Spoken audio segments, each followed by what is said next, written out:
First, he wants to know why a military inquiry was ordered into the killing. And there's a gentleman from the UK called Charles Townsend who said he'd meet me here. And I think he may have some answers for me, because I don't think he came all the way over here to tell me he doesn't know. So fingers crossed, we get to the first part of the puzzle.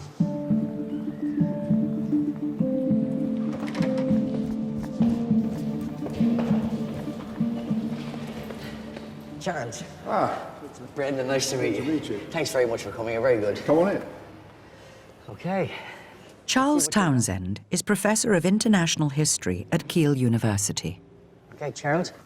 This reads, and your experience would be a lot more than mine. When you read through this article, somebody planned somewhere to assassinate this particular person, Peter O'Carroll, for either what he knew or who he was. This was all pre-planned. This was an assassination. It has the look of an assassination, yeah. But Charles, the bit that is baffling me particularly is this. The city coroner has received a communique from the Lord Lieutenant directing him not to hold an inquest, as a military inquiry is to be held. Now, why a military inquiry instead of a normal civil inquest? Well, because coroner's inquests had been suspended just the month before, I think, under a package of emergency laws that the British brought in August 1920 after their legal system had practically broken down. What was causing that? Well, basically, courts couldn't function anymore. Jurors were intimidated by the IRA and wouldn't turn up. Witnesses wouldn't talk to the police in the first place, or even if they did, they wouldn't attend court. And it was a terrific humiliation for the British. They decided coroner's inquests had to go, and they replaced them with military courts of inquiry, which were held behind closed doors, in fact. Not open to the public at all? No. The British description of them was held in private, but they were widely described as secret courts. This is just for Ireland? Just for Ireland, oh yes. So, if we're trying to find who killed my grandfather, have we any idea as to what went on? Well, we do know that we have a bare record of the proceedings. It is very bare. I see here. O'Carroll Peter. Yep. 92 Manor Street, Dublin. The date of the death was the 16th of the 10th, which we know. Willful murder. What's PU stand for? That's by persons unknown.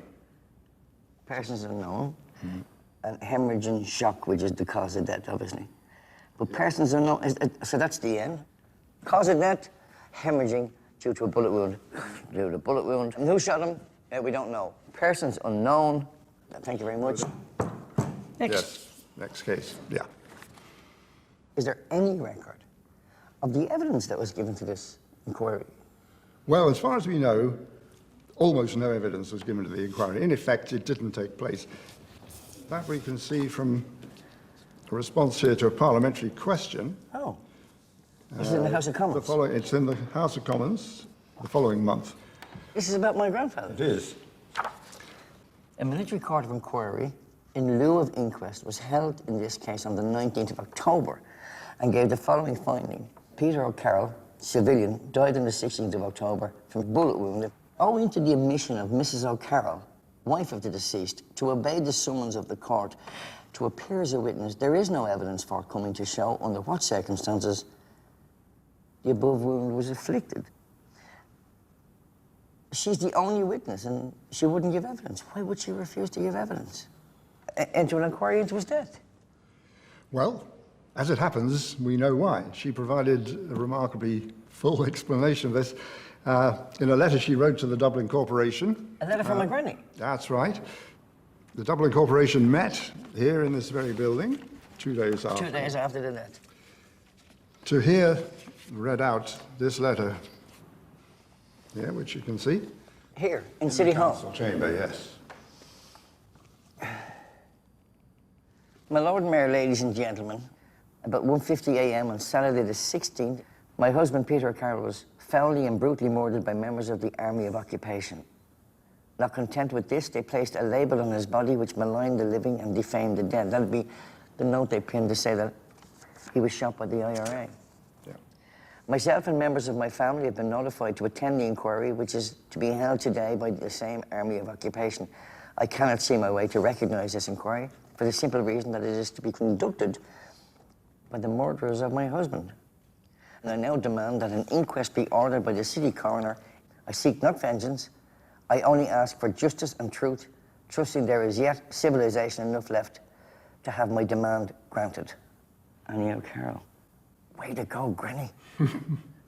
Quite a political statement. It is. It's a refusal to recognise the British authorities, the court of the occupiers. Yeah. So, as far as the official records go, we have the mishmash of an inquiry. That's it, officially? Yeah. Thank you very much, Charles. You've made the mystery that I thought I was going to clear up more mystifying.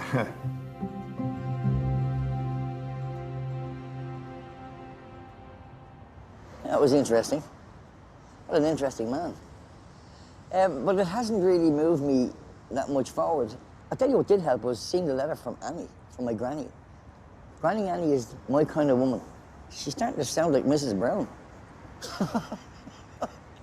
I refuse to recognise the court. When Annie said that she didn't want vengeance, I genuinely think she meant that. She said she genuinely feels she wants truth and justice. You can see from the official record, she wasn't going to get that under any circumstances. So here we are, nearly 100 years later.